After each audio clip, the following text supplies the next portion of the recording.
más o menos claro, y espero que tengan algunas preguntas ahí apuntaditas y vamos a ir platicándolas, resolviéndolas o de alguna forma si les pueden mandar mi correo o WhatsApp con gusto, podemos ir aclarando ciertas dudas, ya que hemos visto qué es el clima, qué implica, digamos, el clima, qué entendemos por clima, qué es tiempo y clima, vamos a definir el cambio climático. Yo creo que a este punto ustedes ya más o menos tendrían alguna, alguna definición.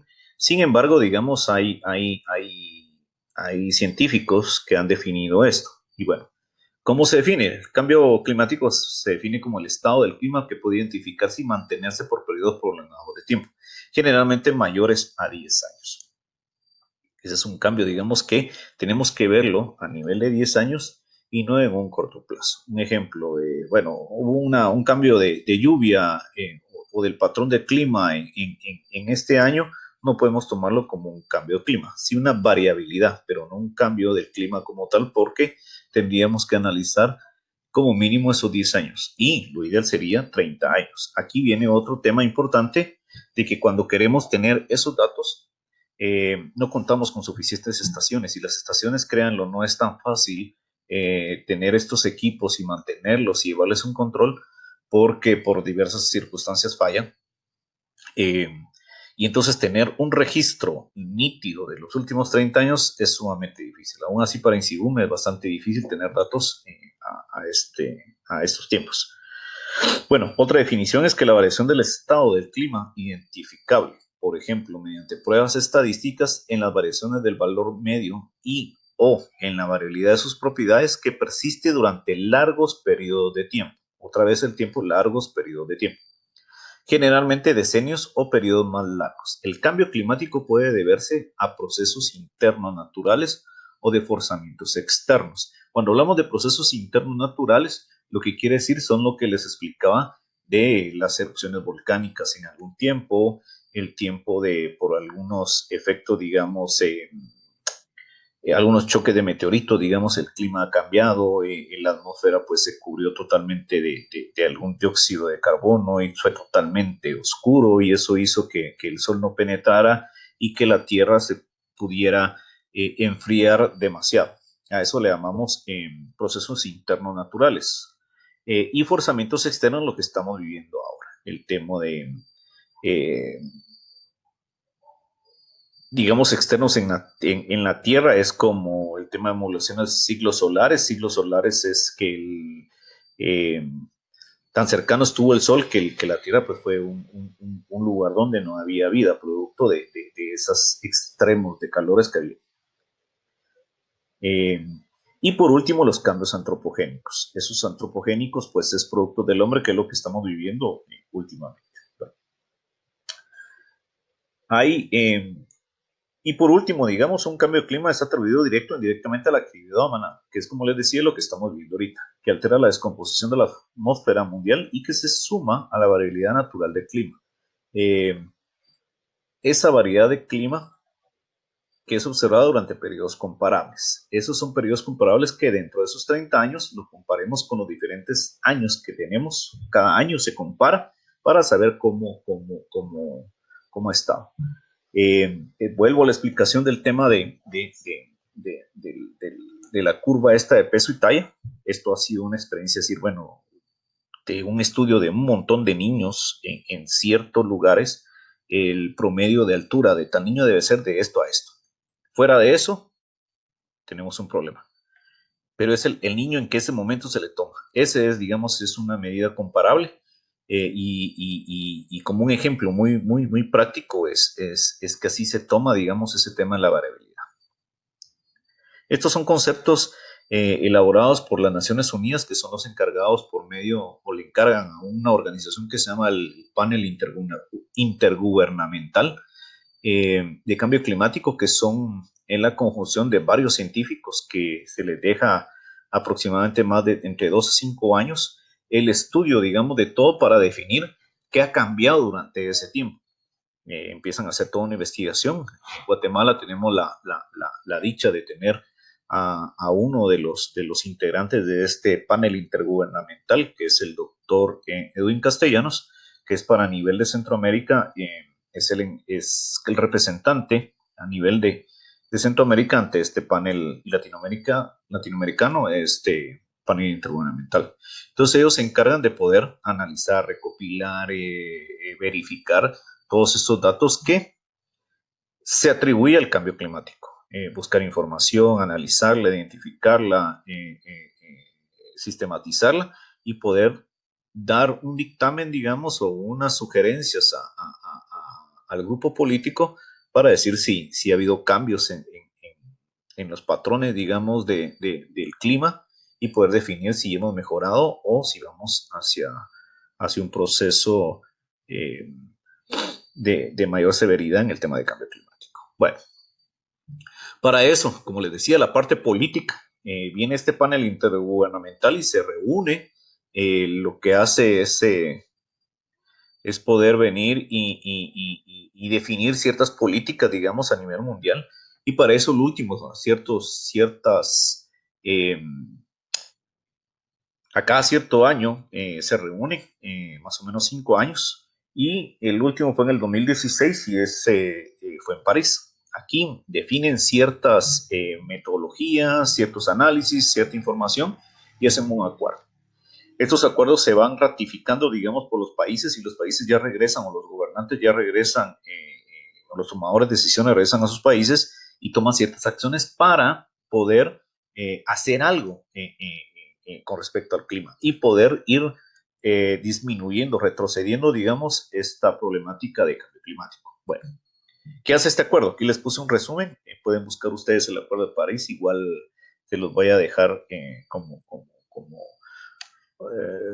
un link para que puedan ahondar más en eso, pero básicamente es un acuerdo jurídicamente vinculante, sucinto, universal, durable, con metas de largo plazo. O sea, esto, como les decía, hay efectos de cambio climático que son a largo plazo. Igual las decisiones tienen que ser con metas de largo plazo, dinámico, con compromisos claros, da relevancia tanto a la mitigación como la adaptación. Hay congresos donde se define esto y a los que se le llama COP, y esta deberá evaluar cada 5 años la implementación del acuerdo y los avances colectivos. Aquí se reúne y dice, bueno, avanzaste, no avanzaste, ¿por qué? Sí, no. Y empiezan a evaluar el acuerdo suscrito, que cada país cómo avanzó de esto. Lastimosamente no ha habido mayor avance en cada una de estas COP, producto que muchos de los países industrializados, y ahí es otro elemento a investigar, hay uno de los países más industrializados y son los que generan más estos efectos de gases de efecto invernadero, de los cuales son los que menos y son los que no firman este acuerdo.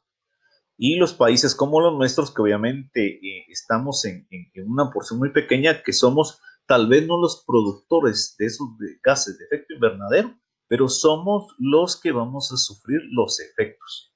Y entonces ya lo estamos viviendo, como les decía, inundaciones, sequías y varios efectos en ese sentido. Entonces se reúnen para evaluar estos temas. Bueno, contiene metas globales de mitigación a largo plazo para limitar al menos 2 grados centígrados de incremento de la temperatura promedio a nivel mundial. Al menos que vayamos bajando esos 2 grados, vamos a tener menos efectos. Sin embargo, como les decía, los escenarios no son nada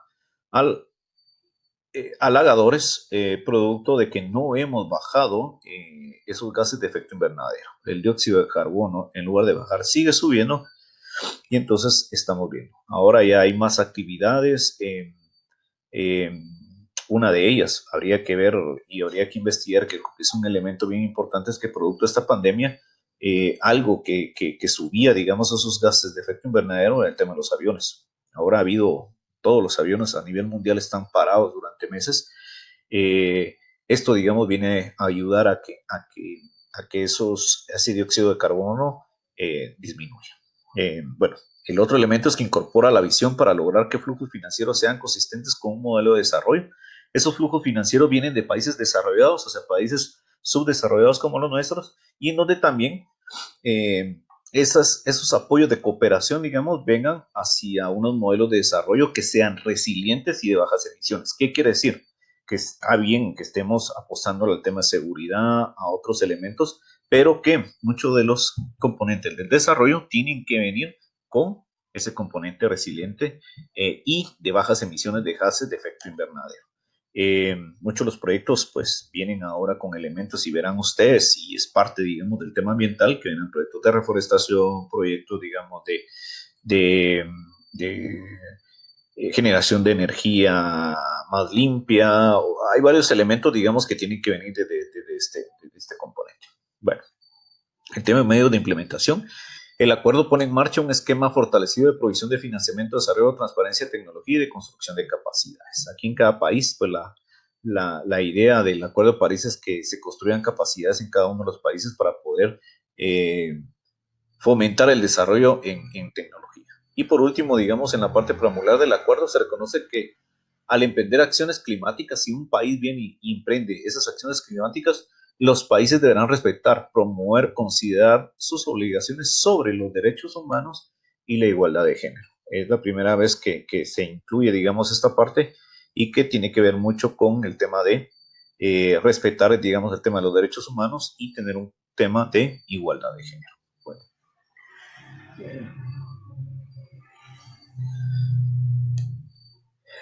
Guatemala, ¿qué ha hecho?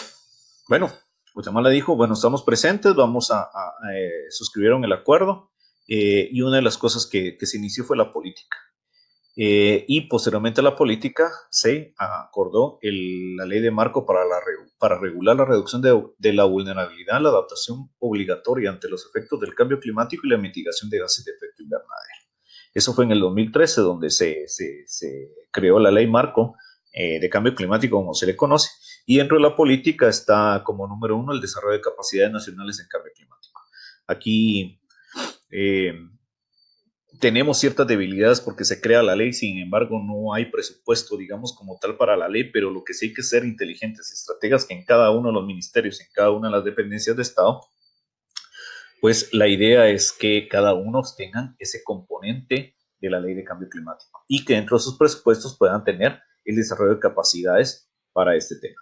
El 12, reducción de la vulnerabilidad y el mejoramiento de la adaptación al cambio climático. Eso de reducir vulnerabilidades, pues bueno, ver el tema de seguridad alimentaria, ver el tema, digamos, de reforestación, ver el tema de captura de carbono, varios temas, digamos, que van adaptados a esta parte. Y por último, el número 3, que es la contribución a la mitigación de las emisiones de gases de efecto invernadero. Tenemos que contribuir, tratar de ser menos emisiones de gases de efecto invernadero. Y bueno, hay una de las cosas que en los próximos años habrá que ver cómo avanzamos desde esta parte.